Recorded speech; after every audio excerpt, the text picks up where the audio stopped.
우리 지난 시간에 여리고성이 어떻게 하나님의 인도하심을 따라서 그대로 6일 동안 매일 한 바퀴씩 돌고 제 7번째 날에 7바퀴를 돌고 나팔 소리에 맞춰서 함께 소리를 외칠 때 그 여리고성이 무너졌다. 그 성벽이 무너진 거죠. 이 내용에 대해서 함께 상고를 했습니다. 오늘 그 이어져 나오는 그 성벽은 무너지고 이스라엘이 모든 그 사람들과 또 그에 속한 것들을 칠 때에 하나님이 어떤 은혜를 베풀으셨는가. 오늘 앞부분은 우리 2명의 정탐꾼을 믿음으로 숨겨준 그 기생 라합, 그뿐만 아니라 그 가족들을 구원해 주는 그런 이야기로 되어 있고요. 두 번째 짧지만은 그 뒤 한 석절은 이 여리고성을 재건하지 말고 무너진 그대로 둬라. 그것을 재건하는 자는 하나님이 저주를 할 거다, 심판하겠다, 그런 무서운 이야기입니다. 이 앞의 이야기는 이전에 하나님의 이 사람 두 정탐꾼을 통해서 라합에게 이 창문에다가 붉은 줄을 매라. 그러면은 너희들은 보호를 받게 될 것이다. 그렇게 약속한 대로 그 가정을 지켜주고 구원하는 내용입니다. 그건 지금 무너진 그 상황에서 이루어지는 것을 볼 수 있고, 그 뒤에 나오는 얘기는 한 500년 후에 북이스라엘 아합 왕 때에 그 여리고성을 재건하다가 그대로 하나님께서 말씀하신 대로 이렇게 심판을 받는 장면들이 성경에 기록되어 있습니다. 먼저 오늘 22절에 다시 보면 여호수아가 그 땅을 정탐한 두 사람에게 이르되 그 기생의 집에 들어가서 너희가 그 여인에게 맹세한 대로 그와 그에게 속한 모든 것을 이끌어내라 하매 그랬죠. 여호수아가 이 명령을 내리고 있는 그 당시 상황을 여러분 생각해 보시길 바랍니다. 물론 그 성벽은 와르르 무너졌습니다만은 그 안에는 이 이스라엘 백성들보다도 더 건장하고 또 준비가 잘 된 여리고성 사람들이 그 안에 많이 있습니다.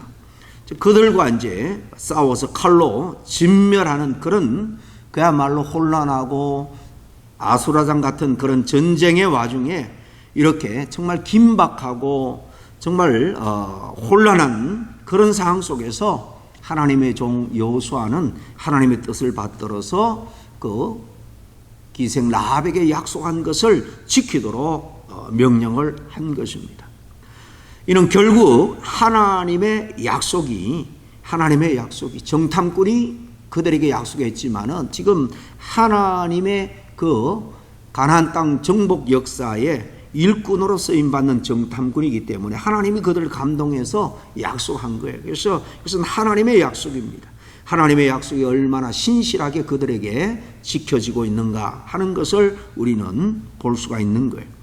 우리는 사람들의 약속은 물론 때로는 바쁘다, 뭐 일이 생겼다 이런 핑계로 우리 하나님과의 약속도 쉽게 저버리는 그런 삶을 살아갈 때가 얼마나 많은지 모릅니다. 근데 하나님께서는 우리의 그런 불성실한 그런 자세에도 불구하고 하나님께서 우리에게 약속하신 것은 언제나 반드시 신실하게 지켜주셨다 하는 것을 성경을 통해서 우리가 알 수가 있는 것입니다. 우리의 미래도 한 번도 경험해보거나 가보지 않았지만은 우리가 믿을 수 있는 것은 지금까지 약속한 것을 신실하게 이행하신 하나님이 앞으로 되어질 일도 하나님이 계획하고 약속한 대로 반드시 이루어질 것을 우리는 믿을 수밖에 없는 거예요. 여러분 출애굽기를 읽어보면 출애굽 이후에 이스라엘 백성들에게 하나님이 시내산에서 모세를 대표자로 불러올려서 약속을 합니다. 이걸 시내산 언약이라 그러죠. 십계명 2돌판을 주고 레위기법을 줍니다. 그런데 하나님의 약속을 저버리고 하나님을 온전히 자기들의 하나님으로 섬기겠다, 여호와를 그렇게 하나님을 섬기겠다, 그렇게 다 합창을 하면서 고백을 했지만은 얼마 못 가서 금송아지를 만들고 우상을 섬기고 하나님이 없는 것처럼 불평하고 하나님을 거역하고 대적하는 그런 모습들이 얼마나 정말 반복되는지 모릅니다. 그럼에도 하나님께서는 아브라함에게 약속한 것, 그리고 또 이 모세와 약속한 것, 그리고 이스라엘과 약속한 이것을 끝내 다 지켜서서 약속의 땅 가나안으로 인도하신 거예요. 그뿐만이 아닙니다. 성경에는 가장 큰 게 뭡니까? 아담과 하와에게 여자의 후손을 약속하셨습니다. 그리고 이사야 선지자를 비롯해서 수많은 선지자, 예언자들을 통해서 바로 구원자 메시아를 내가 보내주겠다. 이 약속도 때가 참에 하나님이 2000년 전에 실현을 하신 거예요. 하나님의 약속은 반드시 이루어지는 것입니다. 그러므로 우리는 이와 같은 하나님의 귀한 약속을 받은 자로서 항상 겸손한 마음으로 우리가 이 약속을 기쁨으로 받아들이고, 이 약속은 언제나 반드시 때가 되면 신실하게 지켜진다 하는 것을 믿고 그 약속에 부끄럽지 않는 삶을 살아야 하는 것입니다. 가장 기본적으로 하나님의 사람에게 하나님은 종종 나와 만나자, 다시 말하면 하나님은 예배를 받으시기를 원합니다. 교회가 뭐 이렇게 수요일날 7시 반에 예배를 정하고 주일날 1부, 2부 또 새벽 기도를 정했지만은, 그러나 주님이 몸된 이 교회이기 때문에 머리 대신 주님이 하나님께서 친히 이 모든 것을 사실 주관하시는 거예요.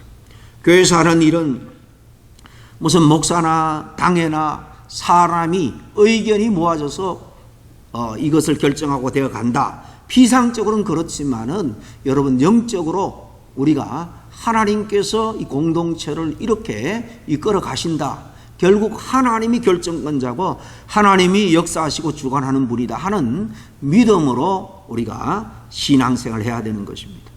그렇게 볼 때에 정말 교회에서 우리가 공적으로 이렇게 예배를 합시다. 하나님이 우리를 부르시고 예배 받기를 원하시는 거예요. 또 우리와 약속하신 것입니다.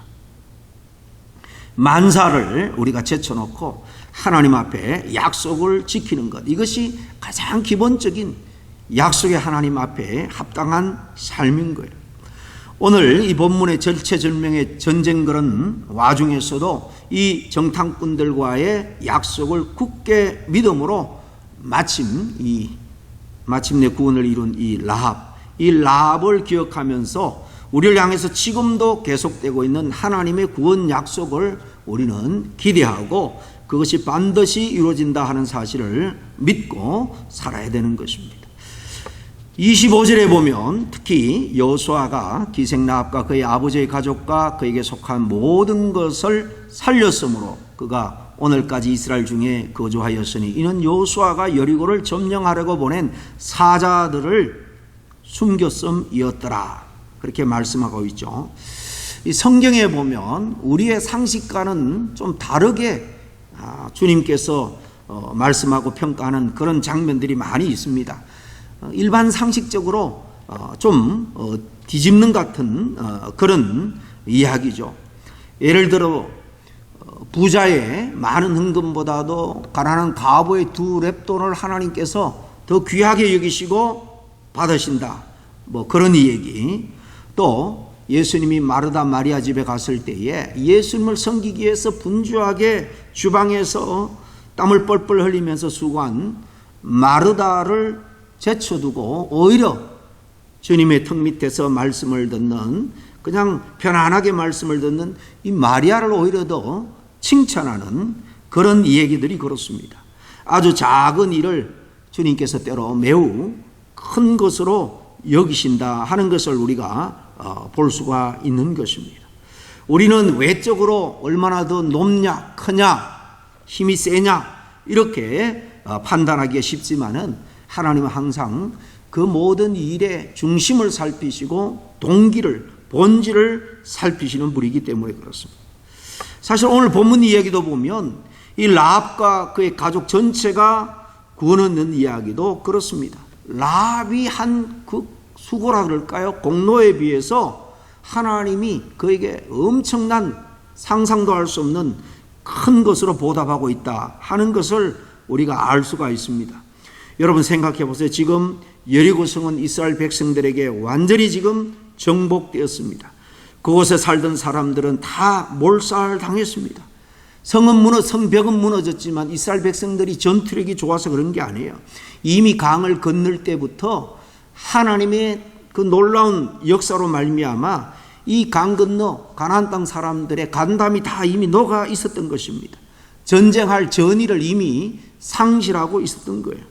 여러분 전쟁에서 중요한 것은 무기입니다. 현재. 그러나 옛날 전쟁 사람이 맞부딪혀 싸울 때요, 전의를 상실하면 아무리 숫자가 많고 아무리 좋은 전술을 가져도 싸울 마음이 없고 두려움에 사로잡혀 있으면 아무리 많은 군사라도 이길 수가 없는 것입니다. 지금 이 여리고성의 사람들이 지금 그런 상황에 있는 거예요. 그래서 다 지금 몰살당한 상황에 있는 것입니다.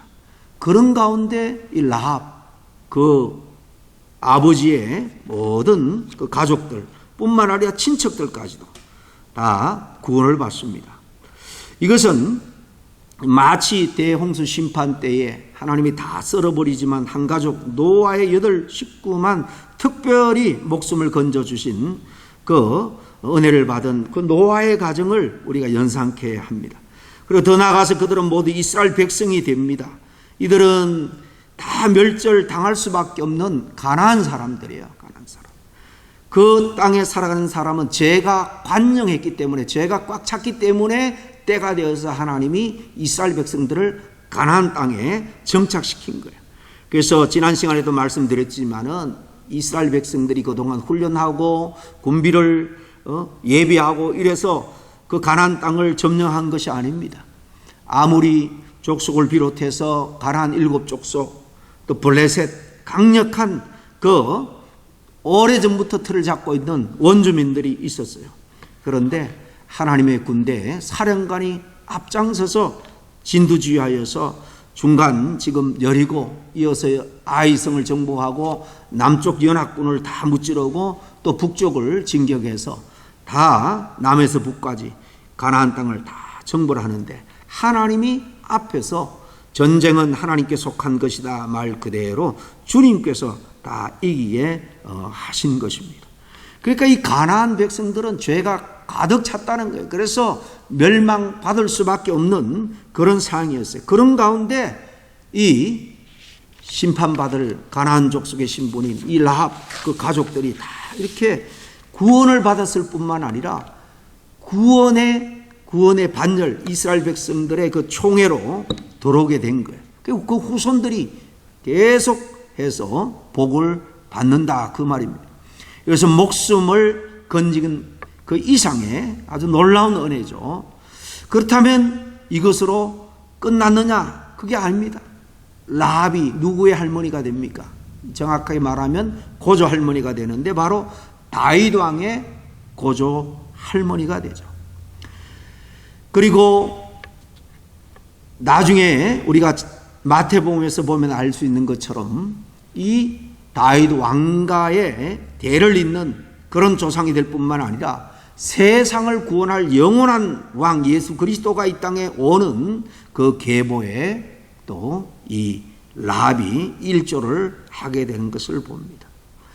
여러분, 라합이 이렇게 큰 은혜를 받은 것, 그녀가 그만큼 큰 일을 해서가 아닙니다.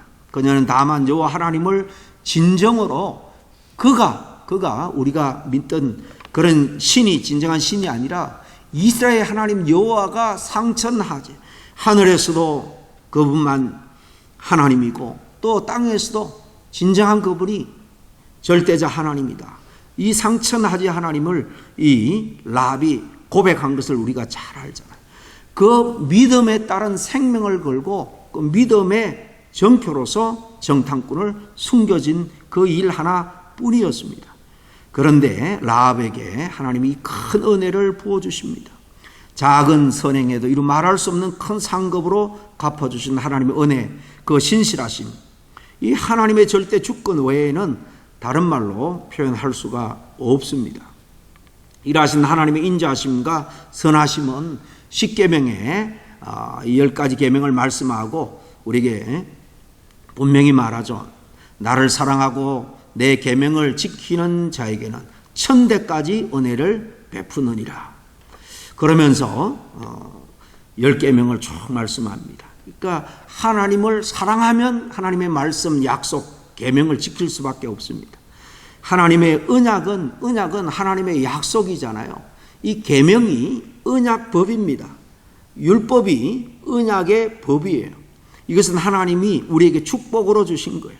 그걸 잘 지켜서 하나님의 보호와 축복을 받기를 원해서 하나님이 주신 율법인데, 인간이 워낙 타락하고 죄성으로 가득하고 연약해서 율법을 온전히 지키지를 못하는 거죠. 여러분, 우리 하나님은 부모가 늘 자녀들에게 가장 좋은 것을 주기를 원하는 것처럼 우리 성도들에게 그렇게 하기를 늘 와치하시고 가장 좋은 것을 작은 선행에도 주시기를 늘 준비하고 있는 분입니다. 그러므로 우리는 하찮아 보이는 일일지라도 하나님의 뜻을 따라서 정말 온전히 우리가 선한 일에, 하나님 기뻐하는 일에 순종하고 앞장설 때에 라비 받은 축복, 그에 그냥 상응하는 축복이 아니라 그와 비교도 안 되는 몇천 배의 축복을 하나님께서 우리에게 갚아 주실 겁니다.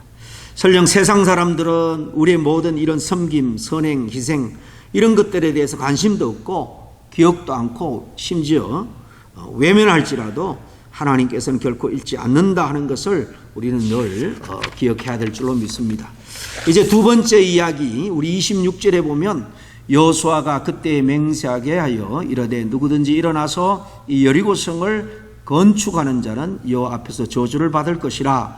그 기초를 쌓을 때에 그의 맏아들을 잃을 것이고 그 문을 세울 때에 그의 막내 아들을 잃으리라 하였더라. 그렇게 말씀하셨죠. 이것도 주님의 약속입니다. 주님의 어떤 경계로 주신 맹세고 경고입니다. 왜 이 성을 다시 건축하지 못하게 하셨을까? 아마도 이 여리고성은 약속의 땅에서 처음 이스라엘 백성들이 얻은 첫 열매라고 말할 수 있습니다.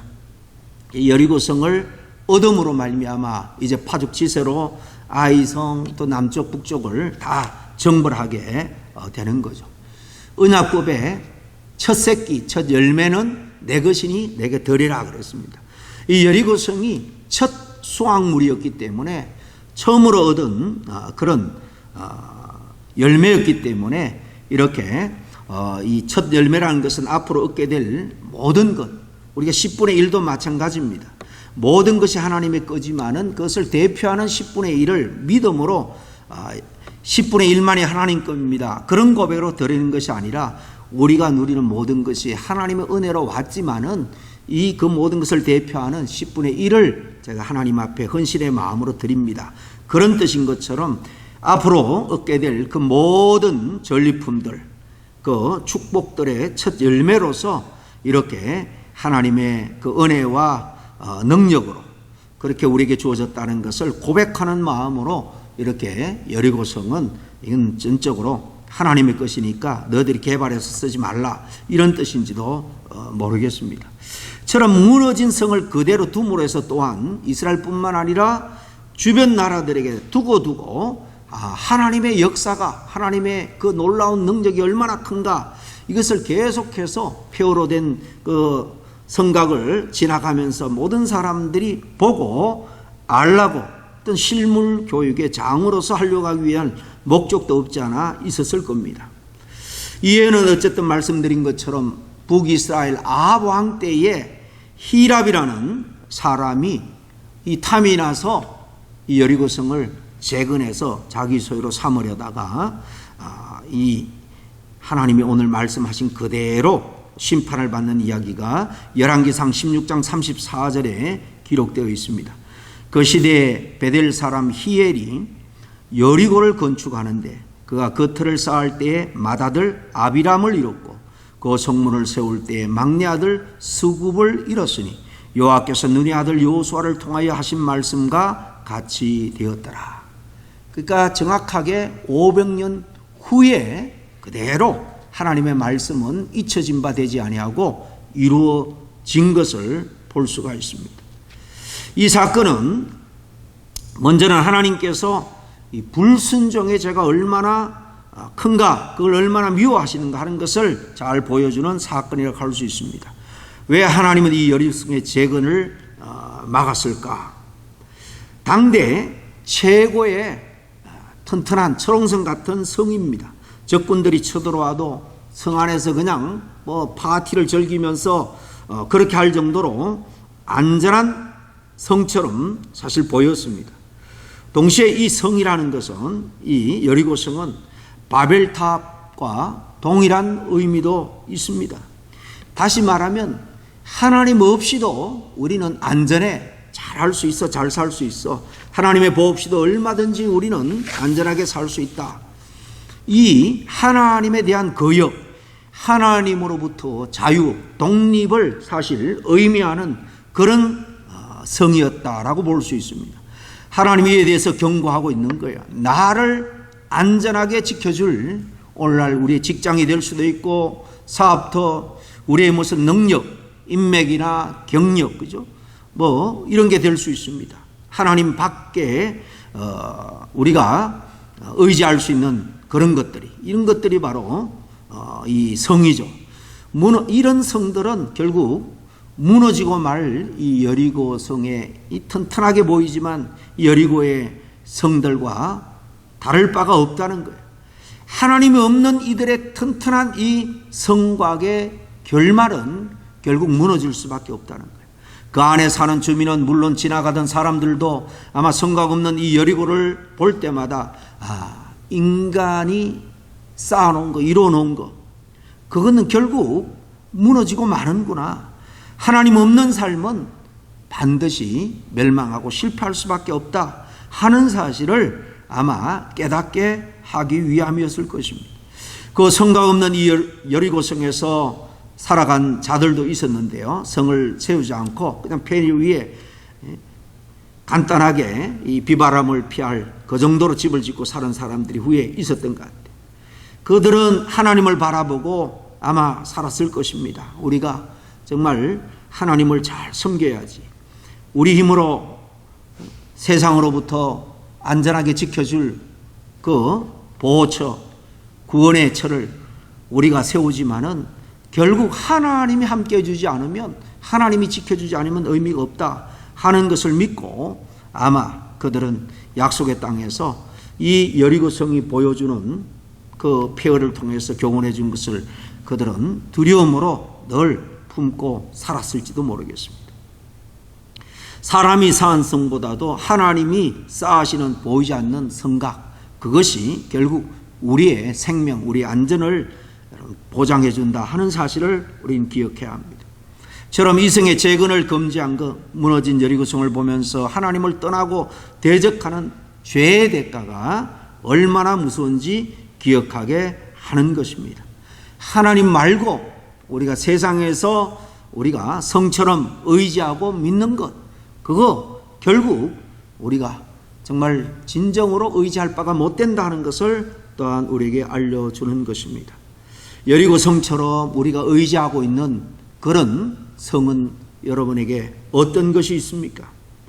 여러분 쌓아놓은 물질, 또 어떤 명예, 인기, 인맥이나 그런 것들, 하나님 밖에 이들 성들을 우리가 의지하며 살아가고 있다면 이 여리고성의 백성들이 당한 그 정말 말할 수 없는 그 고통, 그 마지막 때에 돌이킬 수 없는 그런 안타까움을 겪을 수밖에 없을 것입니다. 우리는 누구보다도 하나님을 우리의 든든한 안식처와 우리를 보호해 줄 성으로 믿고 그렇게 섬길 수 있는 저와 여러분이 다 될 수 있기를 간절히 축복합니다. 기도하겠습니다. 하나님 아버지, 하나님의 약속은 이렇게 반드시 이루어지고 또 수백 년이 지나도 이루어진다 하는 사실을 확인하면서 주님께서 우리에게 하신 약속은 반드시 이루어질 줄로 다시 한번 믿고 믿는 믿음의 근거에 오늘 우리가 살아가는 삶의 현장이 녹록지 못할지라도 주님께서 약속하신 은혜와 축복과 구원을 생각하며 오늘도 정말 주만 바라보고 찬송하며 승리하며 살아가는 우리 모두가 되게 하여 주시옵소서. 예수님 이름으로 기도하옵나이다. 아멘.